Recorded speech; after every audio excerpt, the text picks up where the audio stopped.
बोलिए सियावर रामचंद्र भगवान की जय। बेहड़ वाली मैया की जय। राधे राधे साथियों, सभी को मेरा गुड इवनिंग, संध्या वंदन। श्री रामचरितमानस गान का पाठ करने के लिए मैं फिर से तैयार हूँ।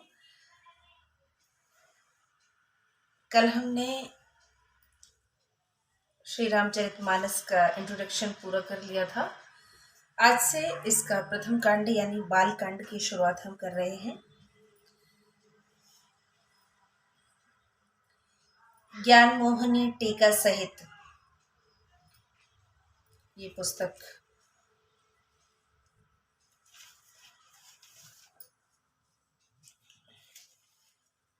प्रथम श्लोक।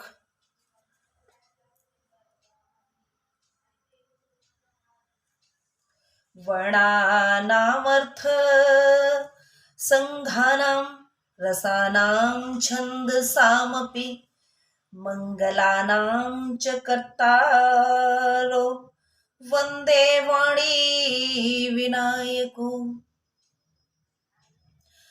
अक्षरों, अनेक अर्थों, रसों और मंगलों के करने वाली सरस्वती जी और गणेश जी की मैं वंदना करती हूँ। भवानी शंकर वंदे श्रद्धा विश्वास रूपिणो याभ्याम विना न पश्यन्ति सिता स्वान्तः स्थमीश्वरम। श्रद्धा और विश्वास के स्वरूप श्री भवानी जी और शंकर जी की मैं वंदना करती हूँ, जिनके बिना सिद्ध लोग अंतःकरण में स्थित ईश्वर को नहीं देख सकते। वंदे बोधमयं नित्यं गुरुं शंकर रूपिणं यमाश्रितो हि वक्रोऽपि चंद्रः सर्वत्र वन्दते। ज्ञान से परिपूर्ण नित्य सदैव ब्रह्मानिष्ठ शिव स्वरूप गुरुदेव जी की मैं वंदना करती हूँ, जिनके आश्रित होकर ही टेढ़ा चंद्रमा भी सर्वत्र वंदित होता है। बोलिए गुरु भगवान की जय। सीताराम गुणग्राम पुण्यारण्य विहारिणो वंदे विशुद्ध विज्ञानो कश्मीश्वर कपीश्वरो। श्री सीताराम जी के गुण समूह रूपी पवित्र वन में विहार करने वाले तथा परम ज्ञानी कवीश्वर श्री वाल्मीकि जी और कपीश्वर श्री हनुमान जी की मैं वंदना करती हूँ। वैसे तो पुस्तक में श्री गोस्वामी तुलसीदास जी ने वंदन किया है, तो ये वाक्य पुल्लिंग शब्दों में है, किंतु चूंकि मैं इसका उच्चारण कर रही हूँ इसलिए मैं स्त्रीलिंग शब्दों का प्रयोग कर रही हूँ। उद्भव स्थिति संहार कारिणी क्लेशहारिणीं सर्वश्रेयस्करीं सीतां नतो अहम राम वल्लभाम। जगत को उत्पन्न, पालन तथा संहार करने वाली, क्लेशों को हरने वाली और संपूर्ण कल्याणों को करने वाली श्री रामचंद्र जी की प्रियतमा श्री सीता जी को मैं प्रणाम करती हूँ। यन्मायाव शर्वर्ति विश्वमखिलं ब्रह्मादिदेवासुरा यत्सत्त्वादमृषैव भाति सकलं रज्जो यथा हेर्ब्रह्म यत्पादप्लवमेकमेव हि भवाम्बोधेस्तिस्तीर्षावतां वंदे अहं तमशेष कारण परम रामाख्यमीशं हरिम। जिनकी माया के वश में संपूर्ण जगत, ब्रह्मादिक देवता व असुर हैं, जिनकी सत्ता से रसों में सर्प के भ्रम की भांति यह सब प्रपंच यानी माया रूपी जगत सत्य का सा प्रतीत होता है, एवं जिनके चरण ही संसार सागर से तर जाने की इच्छा रखने वाले प्राणियों को एकमात्र नौका रूप हैं, उन सब कारणों से परे राम नामक भगवान हरि को मैं नमस्कार करती हूँ। नाना पुराण निगमागम सम्मतम यद रामायणे निगदितम क्वचिदन्यतोऽपि स्वान्त सुखाय तुलसी रघुनाथ गाथा भाषा निबंध मति मंजुल मातनोति। अन्यत्र से भी प्राप्य श्री रघुनाथ जी की कथा को मैं अपने अंतःकरण के सुख के लिए मैं तुलसीदास अति मनोहर भाषा प्रबंध में विस्तार करता हूँ। तुलसीदास जी ने स्वयं लिखा है और उसका हिंदी में वर्णन यहाँ किया गया है। जो सुमेरत सिद्धि होई गणनायक करि बर बदन करऊ अनुग्रह सोई बुद्धि राशि शुभ गुण सदन। जिन्हें स्मरण करते ही सिद्धि प्राप्त होती है, जो गुणों के स्वामी और सुंदर हाथी के मुख वाले हैं, वे बुद्धि के समूह और शुभ गुणों के स्थान श्री गणेश जी मुझ पर अपनी कृपा करें। मूक होए वाचाल पंगु चढ़े गिरिवर गहन जासु कृपा सो दयाल द्रवौ सकल कलिमल दहन। जिनकी दया से, जिनकी कृपा से बहुत सुंदर बोलने वाला हो जाता है व्यक्ति, और यानी कि जिस परम तत्व, जिस परमात्मा की कृपा से गूंगा भी बोल पड़ता है, लंगड़ा दुर्गम पहाड़ की चढ़ाई पूरी कर लेता है, वे कलयुग के संपूर्ण पापों को दूर करने वाले परम दयालु मुझ पर अपनी कृपा करें। नील सरोरुह श्याम तरुण अरुण बारिज नयन करऊ सो मम उर्धाम सदा क्षीर सागर शयन। जो नील कमल के समान श्याम वर्ण और खिले हुए लाल कमल के समान नेत्रों वाले हैं तथा जो सदैव क्षीर सागर में शयन करते हैं, वे भगवान नारायण मेरे हृदय में निवास करें। कुंद इंदु समदेह उमार मन करुणा अयन जाहि दीन पर नेह करो कृपा मर्दन मयन। कुंद के फूल और चंद्रमा के समान देह वाले पार्वती जी के साथ विहार करने वाले दया के स्थान व जिनका दोनों पर स्नेह है, ऐसे कामदेव को भस्म करने वाले श्री शिव जी मुझ पर अपनी कृपा बरसाएं। बंदो गुरुपद कंज कृपा सिंधु नर रूप हरि महामोहतम पुंज जासु बचन रवि कर निकर। मैं गुरुदेव के कमल स्वरूप चरणों की वंदना करती हूँ, जो दया के समुद्र और मनुष्य रूप में हरि ही है, जिनका वचन महा अज्ञान रूपी घने अंधकार को नाश करने के निमित्त सूर्य की किरणों का समूह है। बंदो गुरुपद पदुम परागा सुरचि सुबास सरस अनुरागा अमेय मरु मूरियम चूरन चारु समन सकल भवरुज परिवारु। मैं गुरुदेव के चरण कमलों की रज की वंदना करती हूँ, जो सुंदर स्वाद सुगंध तथा अनुराग रूपी रस से पूर्ण है। वह अमृत बूटी का सुंदर चूर्ण है, जिससे संपूर्ण संसार रूपी रोग के परिवार का नाश हो जाता है। एक बार फिर गुरु के चरण कमलों की वंदना करते हैं।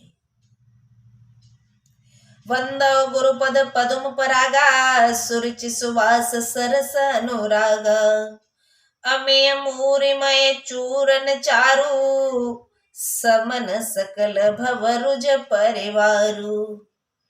सुकृति संबुतन विमल विभूति मंजुल मंगल मोद प्रसूति जनमन मंजु मुकुर मल हरनी किए तिलक गुण गन बस करनी। वह चरण कमल, वह चरण रज सुकृति पुण्यवान पुरुष रूपी शिव जी के शरीर की उज्जवल विभूति है और सुंदर कल्याण व आनंद को उत्पन्न करने वाली है। भक्तजनों के मन रूपी दर्पण के मैल को हरने वाली है और धारण करने में सब गुणों को वश में करने वाली है। श्री गुरुपद नख मन गन ज्योति सुमिरत दिव्य दृष्टि ही होती। दलन मोहतम सो सग्र कासु दलन मोहतम सो सब प्रकाशु बड़े भाग उर आवे जासु। श्री गुरुदेव के चरणों की नखों की ज्योति मणि समूह के प्रकाश के समान है। उनके स्मरण करते ही हृदय में दिव्य दृष्टि हो जाती है। वह प्रकाश मोह रूपी अंधकार को दूर करने वाला है। उसके बड़े भाग्य हैं जिनके हृदय में ये प्रकाश आता है। उघरहि विमल बिलोचन ही के मिटहि दोष दुख भव रजनी के। सूझहि रामचरित मन मानिक गुप्त प्रगट जह जो जेहि खानिक। उसके प्रकाश से हृदय के निर्मल नेत्र खुल जाते हैं और संसार रूपी रात्रि के दोष दुख दूर हो जाते हैं। श्री रामचंद्र जी के मणिमाणिक रूपी चरित्र जहां जिस खान में गुप्त और प्रकट है वे सब सूझ पड़ते हैं। जथा सु अंजन अंजिद्रग साधक सिद्ध सुजान। कौतुक देखत सैल वन भूतल भूर निधान। सियापति राम जय जय राम अवधपति राम जय जय राम। मेरे प्रभु राम जय जय राम। मंगल भवनय मंगल हारी द्रवहु सुदशरथ अजिर बिहारी। राम सिया राम जय जय राम।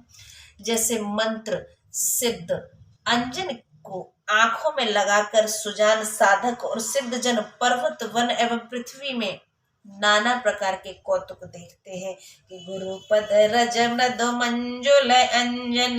नयन अमीय दृग दोष विभंजन। तेहि कर विमल विवेक विलोचन। वरनो रामचरित भव मोचन। श्री गुरुचरण रज कोमल नयनामृत अंजन है और नेत्रों के दोषों को दूर करने वाली है। मैं उस अंजन को अपने ज्ञान रूपी नेत्रों को निर्मल कर संसार से छुड़ाने वाले श्री रामचरित का वर्णन करती हूँ। हाँ साथियों, गुरु के चरण उस अंजन उस काजल के समान है जो मनुष्य के अर्थात किसी भी प्राणी के सभी दोषों को दूर कर दे। जैसे काजल हम आंखों में लगाते हैं आंखों की सफाई के लिए, उसी प्रकार गुरुचरणों की रज है। गुरुचरणों की चरण वंदन करना ही हमारे लिए लाभकारी है। भाव ये है, बंदो प्रथम महीसुर चरना मोह जनित संशय सब हरना। सुजन समाज सकल गुण खानी करो प्रणाम सप्रेम सुबानी। पहले पृथ्वी के देवता ब्राह्मणों के चरणों की वंदना करता हूँ जो मोह से उत्पन्न सब संदेहों को हर लेते हैं। सब गुणों की खान संत समाज को मैं प्रेम सहित सुंदर वाणी से प्रणाम करती हूँ। साथियों, श्री गोस्वामी तुलसीदास जी ने इस पुस्तक की रचना करते समय सर्वप्रथम सबकी इसी प्रकार वंदना की थी, सबको चरण वंदन किया था। एक एक तत्व को उन्होंने चरण वंदन किया है। आगे हम हर एक के विषय में ये सब सुनेंगे और हम सब उनकी चरण वंदना करेंगे। मेरा आग्रह रहेगा मेरे सभी उन व्यूअर्स से, उन दर्शकों से जो भी मेरा वीडियो देखें, भाव यही बना के रखें कि मैं नहीं पढ़ रही हूँ, वो स्वयं पढ़ रहे हैं। और उन चरण वंदनाओं को करने में आप खुद को इस स्थान पर रख कर देखिएगा, इसका लाभ आपको अवश्य मिलेगा। साधु चरित शुभ चरित कपासु निरस विसद गुणमय फल जासु सो सै दुख पर छिद्र दुरावा वंदनीय जहि जग जस पावा। साधु जनों का चरित्र कपास के तुल्य है, जिसका फल रस रहित होने पर भी स्वच्छ और गुणमय होता है। साधु जन स्वयं कष्ट सहकर भी दूसरों के दोष छिपाते हैं, इसी से संसार में वंदनीय यश पाते हैं। मुद मंगलमय संत समाजू जो जग जंगम तीरथ राजू। राम भक्ति जय सुर सरिधारा सरसय ब्रह्म विचार प्रचार। संत समाज आनंद मंगल से परिपूर्ण है, जो संसार में चलने वाला तीर्थराज प्रयाग है, जहाँ संत समाज रूपी प्रयाग में राम भक्ति ही गंगा जी की धारा है और ब्रह्म विचार का प्रचार सरस्वती जी है। हाँ,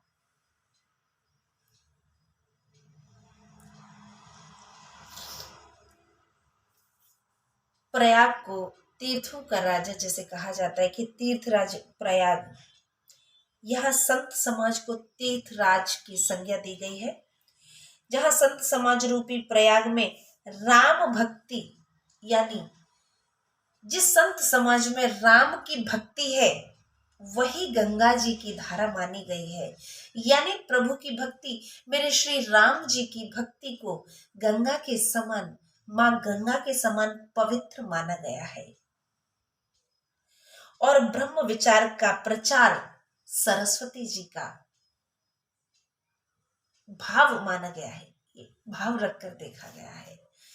भाव स्वरूप संत समाज को तीर्थराज प्रयाग की संज्ञा दी गई है और ये भाव ही है कि श्री राम जी की भक्ति को मां गंगा की धारा माना गया है। गंगा जल की धारा मान लीजिए या मां गंगा की धारा मान लीजिए, और ब्रह्म विचार जो है वो मां सरस्वती की प्रचार की धारा मानी गई है या उनका प्रचार माना गया है। मां सरस्वती की संज्ञा ब्रह्म विचार को दी गई है। विधि निषेध मय कलिमल हरनी कर्म कथा रवि नंदन बरनी। हरे हर कथा विराजति वेनी सुनत सकल मुद मंगल देनी। विधि तथा निषेध रूपी जो कर्म कांड की कथा है, सोई कल काल को पापों को हरने वाली सूर्य पुत्री यमुना जी है। भगवान विष्णु और शिव जी की कथा मिलकर सुशोभित त्रिवेणी है, जो सुनते ही आनंद मंगल कर देने वाली है।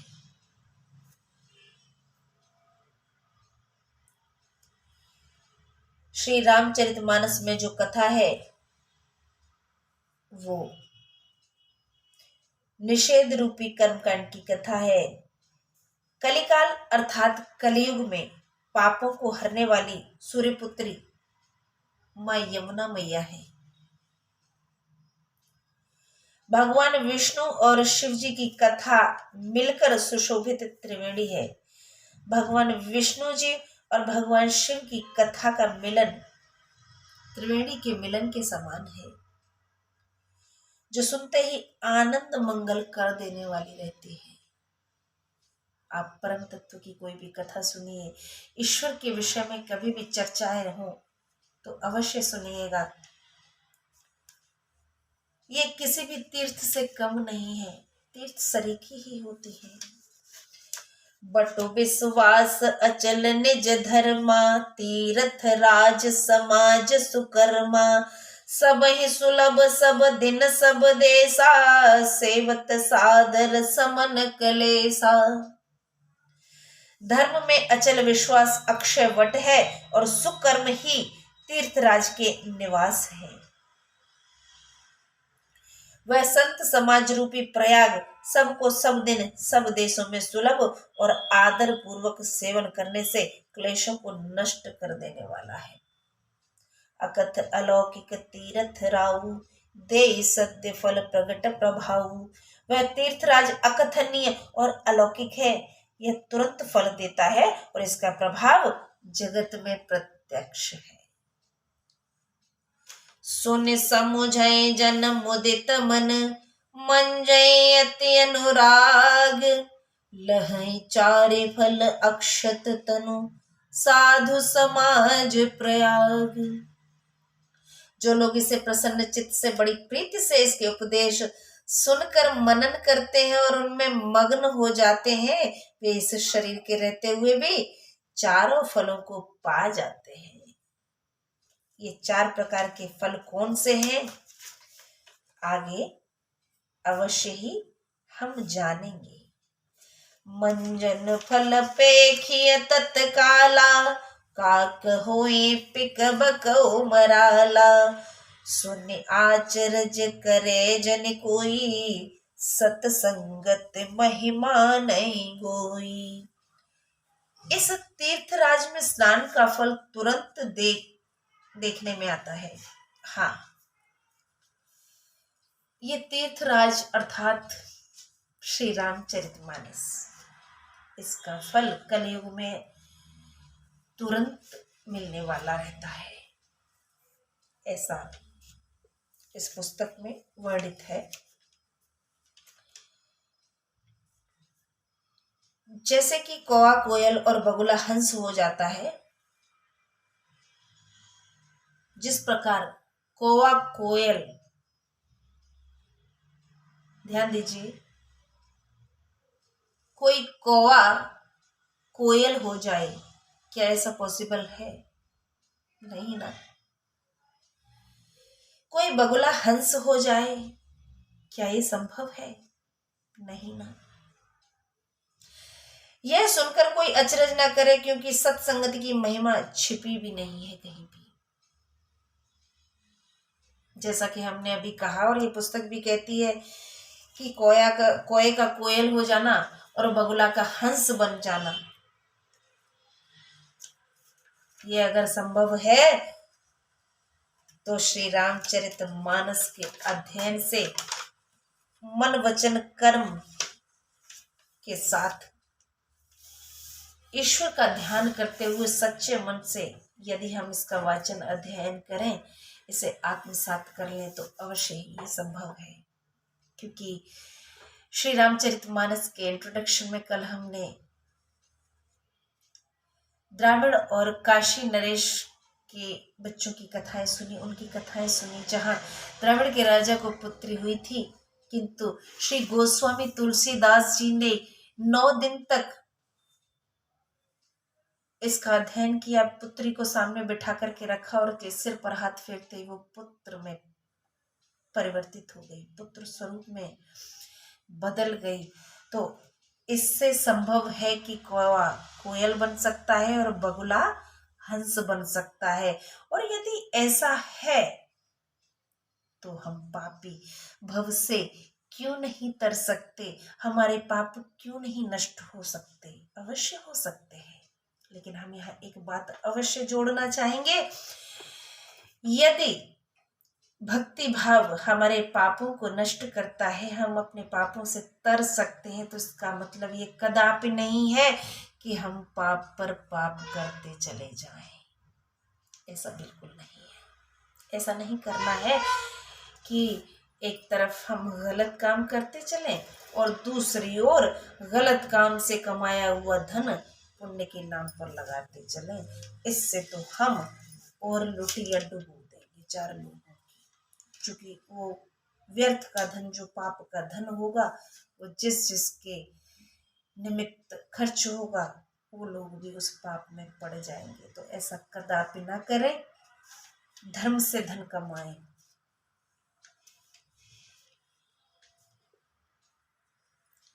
बाल्मीक नारद घट जोनी, निज निज मुख निकही निज होनी। जलचर थलचर नभचर नाना, जय जड़ चेतन जीव जहाना। वाल्मीकि जी, नारद जी और अगस्त्य जी ने अपने अपने मुख से अपना अपना जीवन वृतांत कहा है। जलचर थलचर और नभचर अनेक प्रकार के जड़ और चेतन जीव जगत में हैं। जलचर अर्थात जल में निवास करने वाले, थलचर अर्थात पृथ्वी पर जमीन पर निवास करने वाले, और नभचर अर्थात आकाश में विचरण करने वाले, आकाश में निवास करने वालों को ये संज्ञाएं दी गई हैं।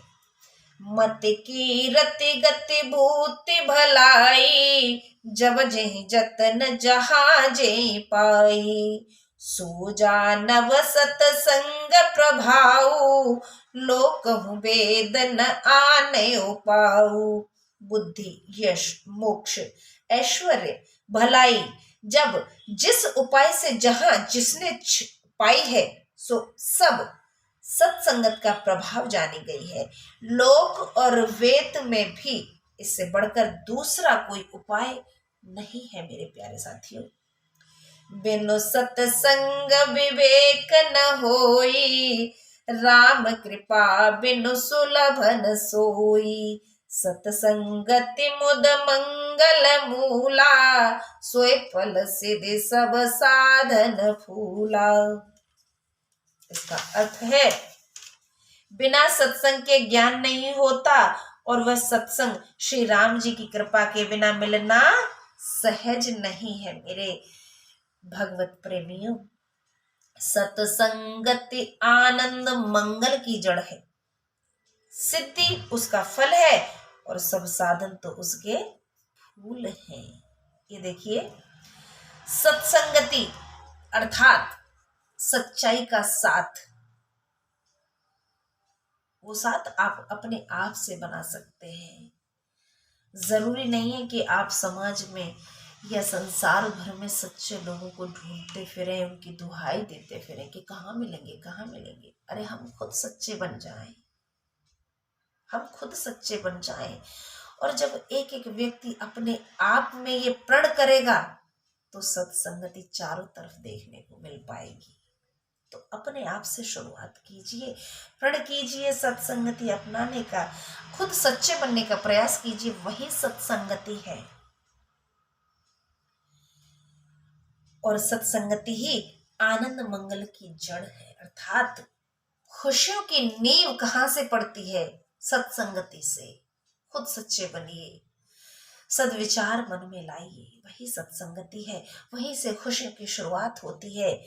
जो फलता फूलता जो पौधा कहते हैं ना, उसकी जड़, उसकी नींव कहाँ से पड़ने वाली है? सत्संगत से ही तो पनपने वाली है वो नींव, और सिद्धि उसका फल है। जब सत्संगति सिद्ध हो जाती है कि नहीं, ये वाकई में सत्य है, ये सच्चा है, ये बिल्कुल ठीक है, तो उसके फल मिलना शुरू हो जाते हैं। उसकी चर्चाएं जब चलने लगती हैं सच्चे व्यक्ति की, तो वही उसका फल है, उसकी सिद्धि ही उसका फल है। और साधन तो उसके फूल है ही। किन साधनों से, किन माध्यमों से वो सच्चा बनने की कोशिश कर रहा है, चाहे वो ईश्वर की कृपा का पात्र हो, या अपने सदकर्मों के माध्यम से, अपने सद्विचारों के माध्यम से हो, सत्संगति को जीवन में आत्मसात कर रहा है, उसको फॉलो कर रहा है ना। तो चलिए आगे बढ़ते हैं कि सठ सुध रहे सत्संगति पाई, पारस परस कुधात सुहाई। विधि बस सुजन को संगत पर ही, फने मन सम निज गुण अनुसर ही। अर्थ है, दुष्ट भी अच्छी संगति पाकर सुधर जाते हैं, जैसे पारस को छूकर लोहा कंचन हो जाता है। हाँ, पारस अगर आप लोहे से भी टच कर दोगे, किसी भी धातु से, किसी भी चीज से टच कर दोगे, तो उसे सोना बना देता है। यही अच्छी संगति का प्रभाव है। मैंने क्या कहा था अभी अभी कि सत्संगति कहीं बाहर से नहीं आने वाली है, आपके भीतर है। बस उजागर कीजिए उसको, अपने अंदर की शक्तियों को पहचानिए, दुराचारों से दूर रहिए, सत्संगति अपनाइए, अच्छे विचार मन में लाइए, पाप मत विचारिए, सामने वाले का बुरा मत सोचिए, गलत बातें अपने दिमाग में मत आने दीजिए। आती भी हैं तो ईश्वर का स्मरण कर लीजिए, अच्छे विचारों में तब्दील हो जाएंगी वो भावनाएं आपकी। देवयोग से यदि सज्जन कुसंगति में पड़ जाते हैं तो सर्प की मणि के समान गुणों के अनुसार ही रहते हैं। हाँ, सज्जन व्यक्ति, धर्मात्मा व्यक्ति, परहितैषी यदि किसी कारणवश या दुर्भाग्य से या ईश्वर के बनाए नियम के अनुसार या यूं कहें कि संयोग से कुसंगति में, दुर्विचारों में पड़ भी जाए ना, बुरे लोगों की संगति में, तो भी सर्प की मणि के समान, जिस प्रकार मणि जहरीले सर्प के साथ रहते हुए भी चमकती दमकती रहती है, वो अपना असर नहीं छोड़ते हैं। उन्हें साधु और संत कहते हैं। सच्चे अर्थों में तो संत वही हैं, चाहे वो गृहस्थ जीवन में हो और चाहे संत रूप में विराजमान हो। वही सत्संगति है जो अपने अच्छे विचारों को, अपने अच्छे कर्मों को ना छोड़े, वही संत है।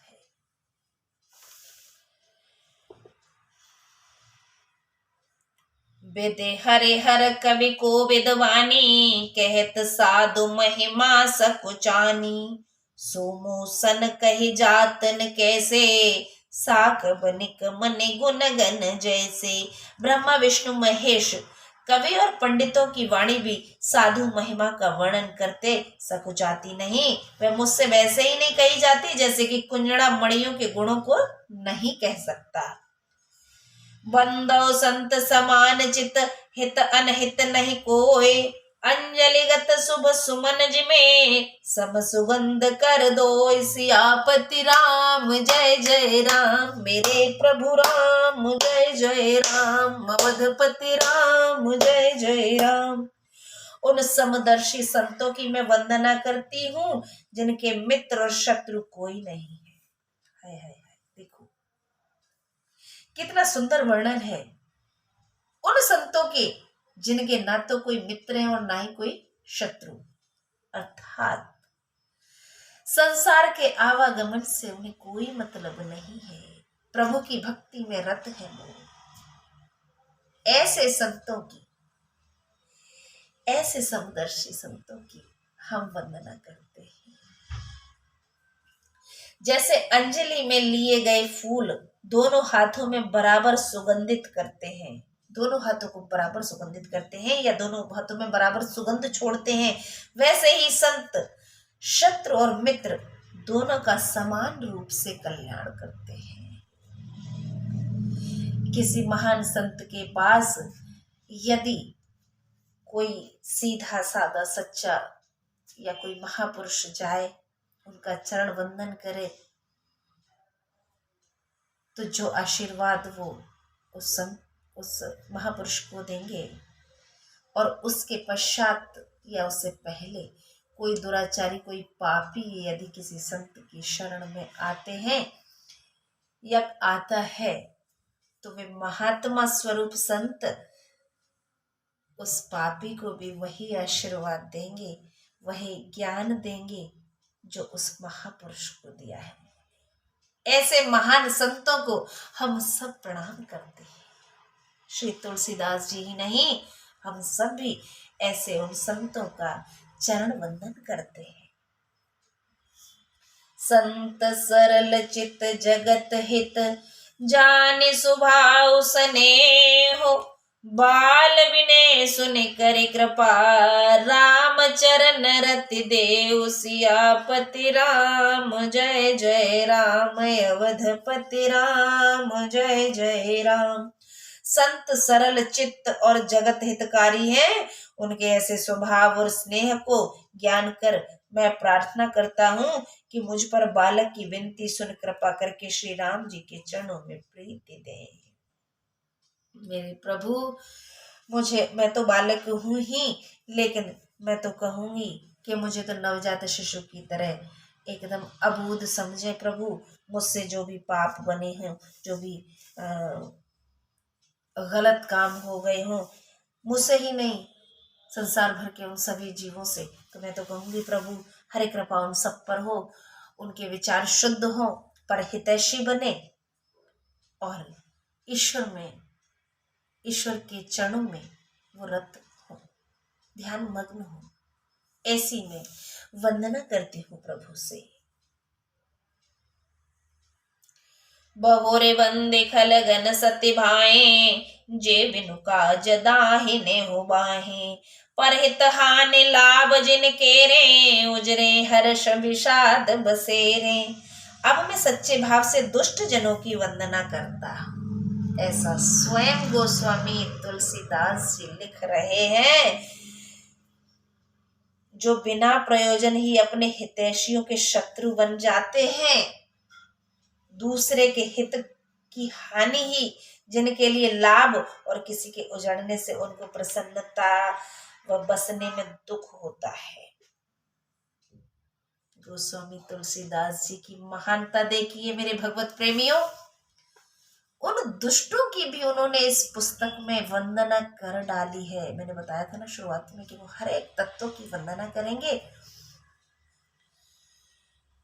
ऐसे पापियों को उन्होंने वंदन किया है, ऐसे दुष्टों को, ऐसे अभागों को, जो बेमतलब अकारण ही दूसरों को हानि पहुंचाते हैं, कष्ट देते हैं, दूसरों के तड़पने में उनको खुशी का एहसास होता है।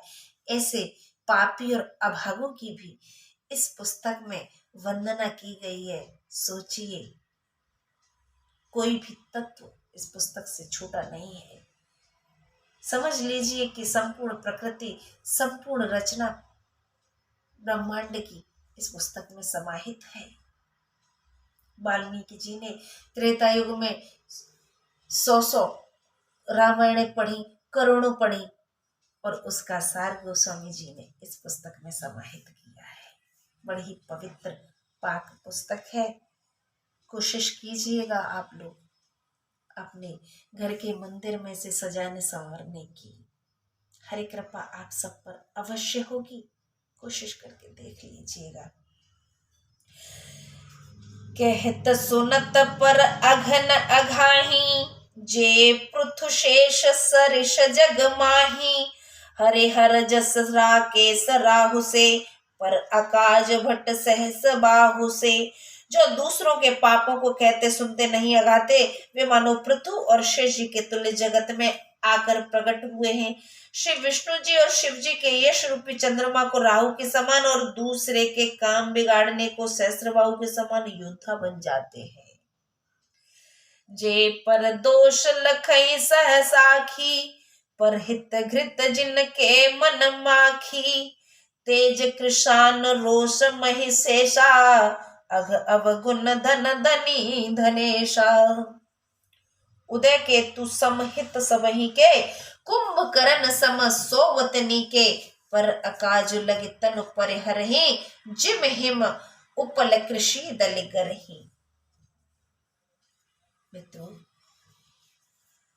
वे पराये दोष हजार नेत्रों से देखते हैं, और पराये हित रूपी घी को बिगाड़ने में जिनके मन मक्खी के समान है। दुष्टों का तेज अग्नि के व क्रोध के समान, यमराज के समान पाप और अवगुण रूपी धन के तो वे मानो साक्षात कुबेर ही है। केतु के उदय से सबको क्लेश होता है, उसी प्रकार दुष्टों की बढ़ती यानी दुष्टों की बढ़त से सबको बराबर कलेश होता है। वे कुंभकर्ण के समान सोते रहें तो अच्छा है, वे पराया काम बिगाड़ने से अर्थात शरीर तक त्याग देते हैं। जैसे पाला और ओले खेती को मिटाकर आप ही गल जाते हैं, ऐसे ही दुष्ट जन है।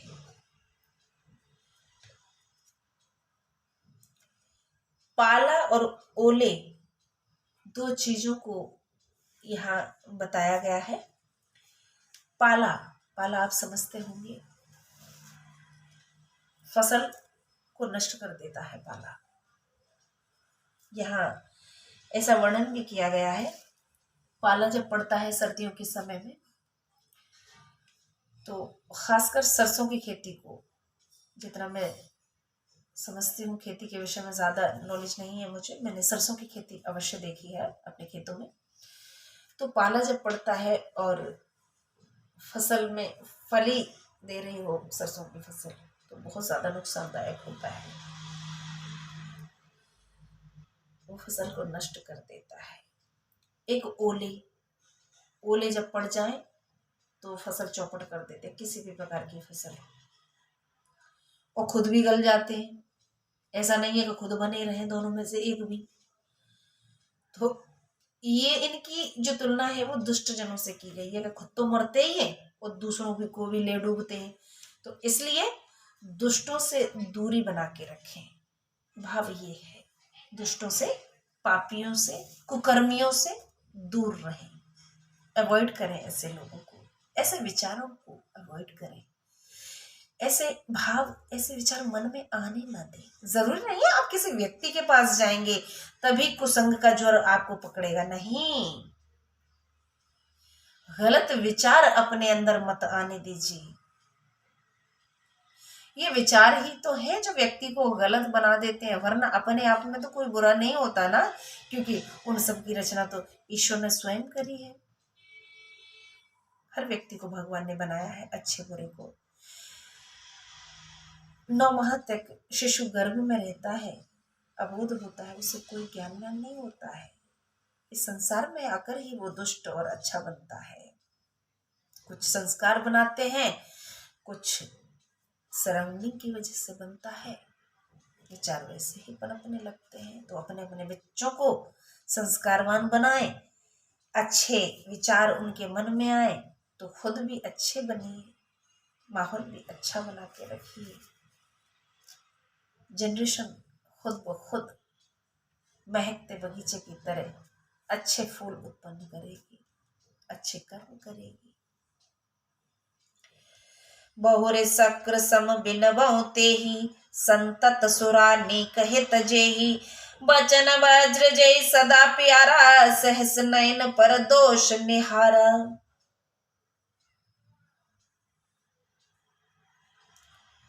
फिर मैं उनको इंद्र के समान मानकर नमस्कार करता हूँ, जिनको नीक यानी अच्छा और सुरा यानी मदिरा सदैव प्यारी लगती है। जैसे इंद्र को सुर अनीक देवसेना सदा प्रिय है, जिसको कठोर वचन सदा प्यारा लगता है, और जो अपने नेत्रों से 1000 नेत्रों के समान पराये दोषों को देखते हैं।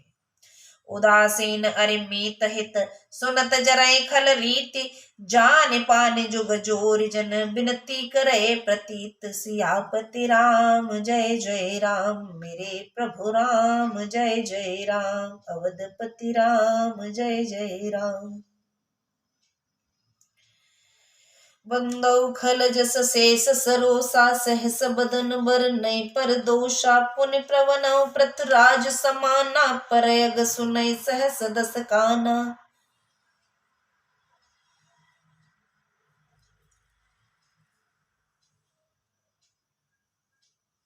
बहुरि शक्र सम बिनबहु तेहि, संतत सुरा नीक हित जेहि। बचन वज्र जय सदा प्यारा, सहस नयन पर दोष निहारा। उदासीन अरिमीत हित, सुनत जरहि खल रीति। जान पान जुग जोरि जन, बिनती करहि सप्रीति। मैं अपनी दिस कीन निहोरा, तिन निज ओर न लाओ बभोरा। बायस पल अहि अति अनुरागा, होय निरामिष कबहु की कागा।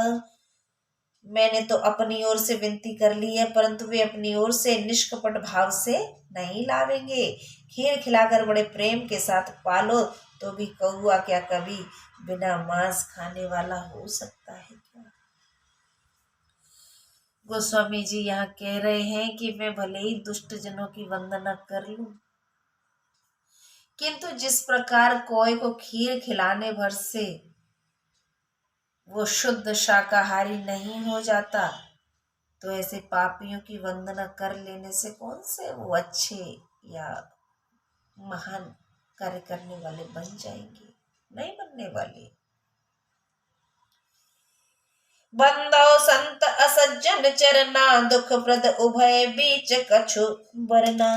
बिछुरत एक प्राण हर लेहि, मिलत एक दुख दारुण देहि।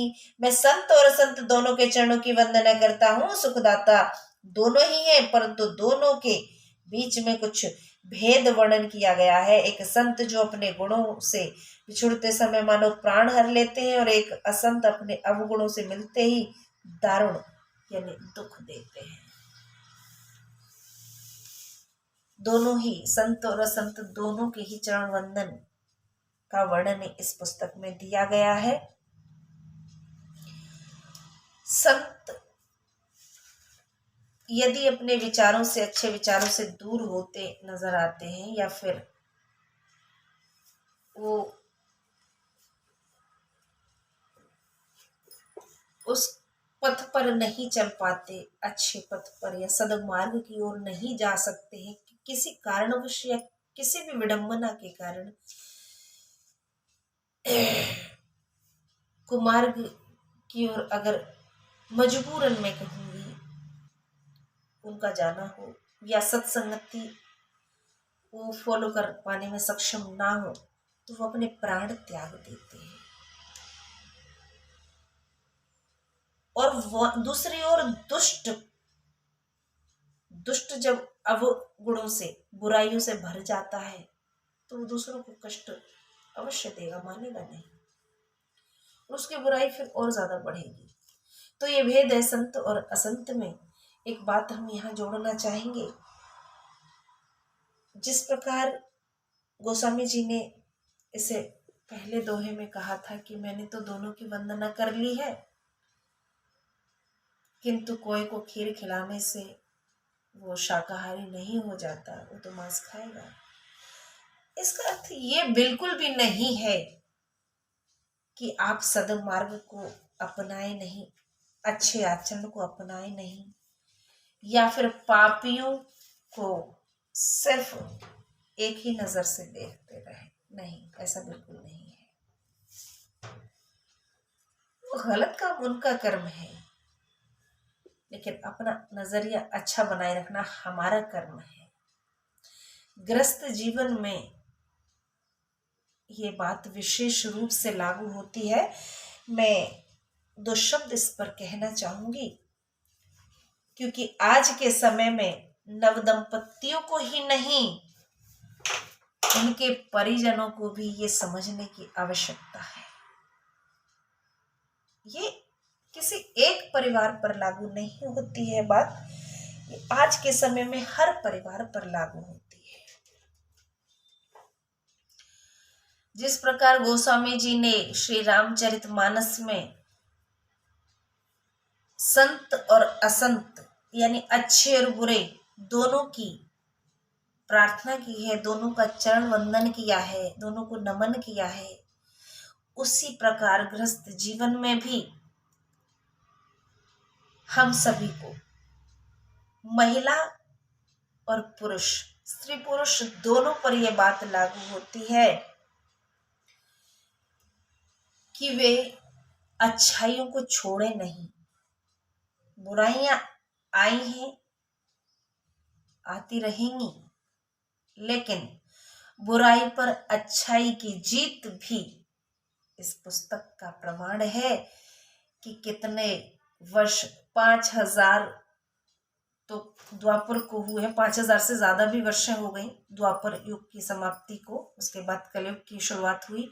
लेकिन त्रेता युग द्वापर से भी पहले आया, जब भगवान श्री राम जी आए थे। रावण का अंत हुए कितना समय हो चुका है, सोचिए, कितने युग बीत गए। एक त्रेता, दूजा द्वापर, और तीसरा ये कलयुग भी आ गया। और आज भी रावण रूपी बुराई को जलाया जाता है। बुराई पर अच्छाई की जीत का प्रतीक यह त्योहार बड़े धूमधाम से देश भर में ही नहीं, विश्व भर में जहां भी भारतीय रहते हैं अनुभव कर पाते हैं। उसका विश्व, आप देश भर में तो मनाया ही खैर जाता है। तो सोच लीजिए कि बुराई कभी जीतती नहीं है। आज के गृहस्थ जीवन की कलह को देखते हुए मैं एक बात विशेष रूप से अपनी बहन भाइयों से बोलना चाहूंगी, क्योंकि मेरे भाइयों का भी उतना ही योगदान होना चाहिए, ये अवश्यम भाव है। जरूरी इसलिए भी है कि आप अपनी महानता को क्यों कम करते हैं? सारा ठेका महिलाओं ने ही नहीं ले रखा है, आपकी भी जिम्मेदारी बनती है,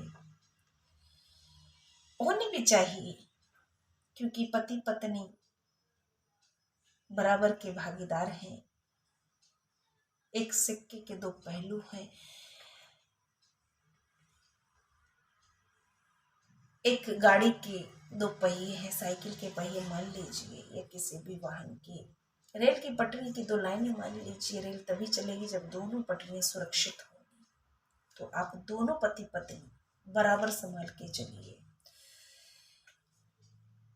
पत्नी यदि असंतुष्ट है आपके परिवार के व्यवहार से, चाल चलन से, तो इस पर भड़किए मत, क्रोध मत दिखाइए। अपने परिवार को, अपने माता पिता और भाई बहनों को सही साबित करने की कोशिश मत कीजिए, और पत्नी को नीचा दिखाने की कोशिश मत कीजिए। आप बीच का रास्ता निकालने की कोशिश कीजिए, प्रेम भाव से बिठाकर, प्यार से पुचकार करके उसको समझाइए। हाँ, और मेरी प्यारी बहनों से मेरा आग्रह रहेगा कि ससुराल में कुछ ऊंच नीच नजर आ रही है, कोई बुराई नजर आ रही है, तो भड़के नहीं, क्योंकि अब वो आपका परिवार है। अपने परिवार की बुराई को खत्म करने के लिए ढिंढोरा मत पीटिए, शांति से काम लीजिए, समझ से काम लीजिए, और उस बुराई को बुराई नहीं मानिए, क्योंकि घर में चार बर्तन होते हैं तो खटकते हैं, और सिक्कों की तो खनक होती है। जब सिक्कों की खनक हमें अच्छी लगती है, तो अपने परिवार में दो चार बातें हो रही हैं तो वो क्यों बुरी लग रही हैं? नहीं लगनी चाहिए ना। क्यों? सिक्के सबसे बड़ी माया है, आपका परिवार वो धन नहीं है क्या? अरे, सुरक्षित समृद्ध सुखी परिवार ही तो सबसे बड़ा धन है। समझने की कोशिश कीजिए। अनजाने में ही सही मैंने अगर ये बात बोल दी है तो मुझे लगता है कि मैंने 100% की बात बोल दी है। सिक्कों की खनक प्रिय है कि बहुत सारा धन आना चाहिए, पैसे आने चाहिए, उनकी खनक अगर आपको अच्छी लगती है, नोटों की सुगंध आपको बहुत पसंद है, उनका वजन बहुत पसंद है, तो परिवार का वजन, उस परिवार की बातों की सुगंध दुर्गंध जो भी है, उसको भी अपनाइए। इसी में भलाई है आपकी भी और परिवार की भी। और आने वाले समय में फिर देखिए आपकी जय जयकार हो जाएगी। मैं अपनी बहनों के लिए विशेष करके बात कर रही हूँ, और भाई लोगों आप भी समझने की कोशिश कीजिए, ये जरूरी भी है। फिर किसी पुजारी के पास, किसी तांत्रिक के पास, किसी महात्मा के पास जाने की और ये पूछने की जरूरत नहीं पड़ेगी कि प्रभु हमारा उद्धार कैसे होगा, घर की कलह कैसे खत्म होगी। घर की कलह आपके माध्यम से खत्म हो जाएगी। आप अपने विचारों को शुद्ध कीजिए, समझदारी से काम लीजिए, और पति पत्नी एक दूसरे की इज्जत करते रहिए, मान सम्मान करते रहिए। जैसा सम्मान पति लोग पत्नियों से चाहते हैं और पत्नियां अपने पतियों से चाहती हैं, तो एक दूसरे को दिल से सम्मान कीजिए, उनके दोनों परिवारों को दोनों लोग सम्मान दीजिए। फिर देखिए सब कोर्ट कचहरी मुझे तो बंद नजर आएंगे, जो जरूरी काम होंगे बाहर के, बस वही काम उनमें होते नजर आएंगे। 90% से ज्यादा शिकायतें हैं खत्म हो जाएंगी। शुरुआत भी हमें से होती है तो अंत भी हमसे ही होना चाहिए। कोशिश करके देख लीजिए, और सत्य चरितार्थ ना हो, सत्य सिद्ध ना हो जाए तो हमसे आकर कहिएगा। हम जीता जागता उदाहरण है इसका। ज्यादा बड़ी बात हम नहीं बोलेंगे। वीडियो मेरे ख्याल से लंबी हो गई होगी, समय बहुत ज्यादा हो गया। एक बार मैं चेक कर लेती हूँ, उसके बाद मैं बंद करती हूँ। 54 मिनट की वीडियो हो चुकी है। 1 घंटे से ज्यादा वीडियो नहीं जानी चाहिए, फिर आप लोगों को भी बोरियत महसूस होगी उसको पढ़ने में। तो 2-3 लाइनें और बची है, मैं पढ़ देती हूँ कि मैं अपनी नींद से कीन निरहोरा, तिन निज ओर न लाउ लभोरा, वायस पले अहि अति अनुरागा, होए निरामिष कबहू की कागा। बंदौ संत असज्जन चरना, दुख प्रद उभय बीच कछु भरना, बिछुरत एक प्राण हर लेही, मिलत एक दुख दारुण देही, उपजय एक संग जग माही, जलज जौक जिमि गुण बिलगाही, सुधा सुरा सम साधु असाधु, जनक एक जग जलधि अगाधु। संसार में कोई दोनों ही एक साथ उत्पन्न होते हैं, परंतु कमल जौक के समान गुण अलग अलग होते हैं। अमृत के समान साधु हैं और मदिरा के समान असाधु हैं। इन दोनों का पिता अथाह संसार और अमृत व मदिरा का पिता अथाह समुद्र है। देखिए कितना सुंदर उदाहरण गोस्वामी जी ने यहाँ दिया है कि संसार में एक साथ दोनों ही उत्पन्न होते हैं, साधु और असाधु, यानी पापी और पुण्यात्मा, परंतु कमल जौक के समान गुण अलग अलग हैं। एक तरफ कमल और दूसरी तरफ जौक, इनके उदाहरण दिए गए हैं। समझ जाइएगा कि कमल एक अच्छे का उदाहरण है और जौक दुष्टात्मा का उदाहरण है। अमृत के समान साधु है और मदिरा के समान असाधु है। संत जन, अमृत से तुलना की गई है संत जनों की, और असाधु यानी पापी दुराचारी लोगों की मदिरा से तुलना की गई है। भाई लोगों, मदिरा से भी दूरी बना लीजिए। मदिरा, शराब जो ट्रेंड बन गया है, आज का फैशन बन गया है, दूरी बना लीजिए इससे।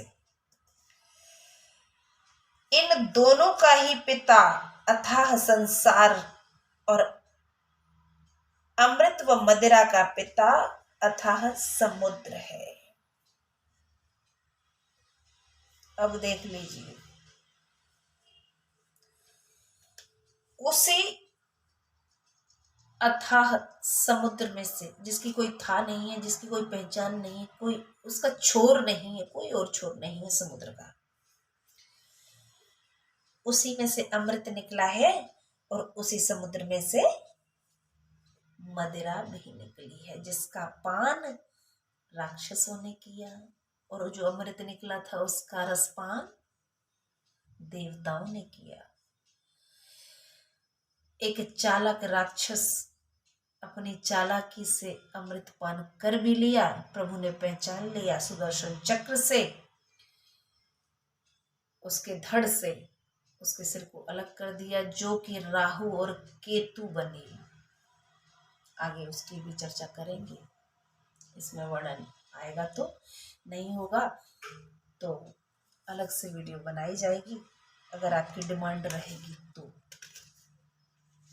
आज की कथा यहीं संपन्न करते हैं, कल की वीडियो में फिर आपसे भेंट होगी। एक जानकारी भरा वीडियो हम अलग से डालेंगे, कुछ जानकारियां विशेष रूप से यहाँ दी गई हैं। फिलहाल मुझे अनुमति दीजिए, वीडियो बहुत लंबी हो चुकी है। शुभ रात्रि, राधे राधे, नमस्कार साथियों।